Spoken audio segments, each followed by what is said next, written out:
ഇനി നമ്മൾ permanent blow ഡ്രൈനെ കുറിച്ചാണ് വീഡിയോ ചെയ്യുന്നത്.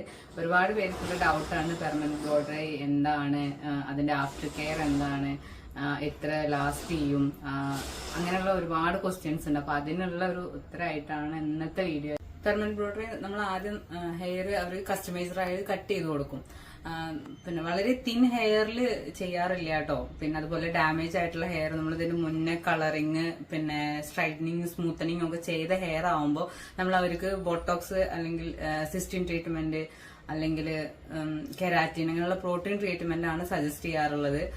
വെർജിൻ ഹെയർ ആവുമ്പോൾ നമുക്ക് ഹെയർ കട്ട് ചെയ്ത് കസ്റ്റമൈസറായിട്ട് ഹെയർ കട്ട് ചെയ്ത് അതിന്റെ അറ്റത്ത് ആ ഒരു കേൾസ് വേണം എന്നുള്ളവരുണ്ട്. ചിലർ പറയാൻ എനിക്ക് ഫ്ലാറ്റ് ആയിട്ട് വേണ്ട.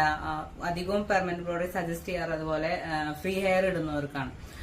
ഒരു ഹെയർ കട്ട് ചെയ്ത് ഫ്രീ ഹെയർ ആയിട്ട് കിടക്കാൻ ഇഷ്ടമുള്ളവർക്കാണ് പെർമനന്റ് ബ്ലോ ഡ്രൈ കുറച്ച് നല്ലത്. അതുപോലെ കുറച്ച് ഓളിയുള്ള ഹെയറിലാണ് പെർമനന്റ് ബ്ലോ ഡ്രൈ ചെയ്യാൻ പറ്റുള്ളൂ. കാരണം നമുക്കിത് കട്ടിങ് ചെയ്ത് പിന്നെ നമ്മളതിനെ കെമിക്കൽ ട്രീറ്റ്മെന്റ് കൂടെ ചെയ്യുമ്പോൾ നമുക്ക് തീരെ വോളിയം വെച്ചാൽ അതൊരു വൃത്തി ഉണ്ടാവില്ല. അപ്പൊ കുറച്ചെങ്കിലും ഒരു മീഡിയം വോളിയം, മീഡിയം ലെങ്ത് ഇത്രയും ഉണ്ടെങ്കിലേ നമുക്ക് പെർമനന്റ് ബ്ലോ ഡ്രൈ ചെയ്യാൻ പറ്റുള്ളൂ. പെർമനന്റ് ബ്ലോ ഡ്രൈയുടെ ആഫ്റ്റർ കെയർ എന്താ വെച്ചാല് നമ്മള് 15 ഡേയ്സ് കഴിഞ്ഞ് കഴിഞ്ഞാൽ മസ്റ്റ് ആയിട്ട് നമ്മൾ അഡ്വാൻസ്ഡ് സ്പാ സജസ്റ്റ് ചെയ്യും.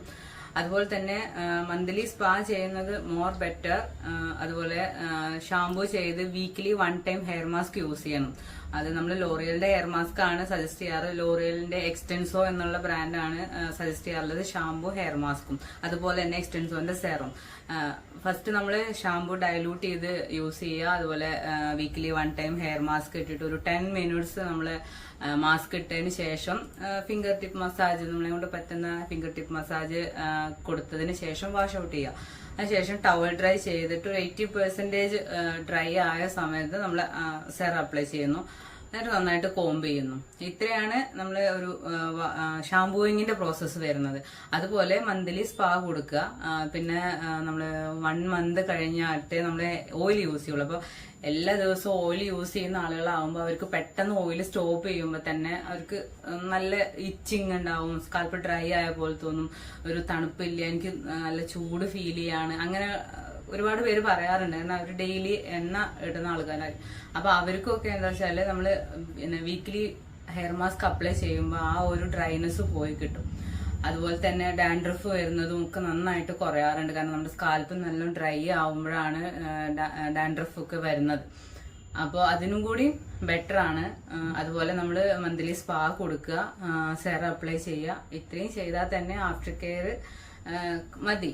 പിന്നെ നമ്മൾ നല്ല ഡാമേജ് ഉള്ള ഹെയറിൽ പെർമനന്റ് ബ്ലോ ഡ്രൈ സജസ്റ്റ് ചെയ്യാറില്ല. നല്ല ഡാമേജ് ഉള്ള ഹെയർ ആകുമ്പോൾ നമ്മൾ പ്രോട്ടീൻ ട്രീറ്റ്മെന്റ് ആണ് സജസ്റ്റ് ചെയ്യാറുള്ളത്. അപ്പൊ അതിനുള്ള ആഫ്റ്റർ കെയർ ഞാൻ വേറെ പറഞ്ഞുതരാം. അപ്പൊ ഇന്ന് നമ്മളൊരു പെർമനന്റ് ബ്ലോ ഡ്രൈ ചെയ്യുന്നുണ്ട്. അപ്പൊ അതിന്റെ ബിഫോർ ആൻഡ് ആഫ്റ്റർ വീഡിയോ നമുക്ക് കാണാം.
നിങ്ങൾക്ക് വീഡിയോ ഇഷ്ടപ്പെട്ടു, നിങ്ങൾക്ക് എന്തെങ്കിലും തരത്തിൽ ഉപകാരപ്പെട്ടു എന്നുണ്ടെങ്കിൽ നിങ്ങൾ കമന്റ് ചെയ്യുക.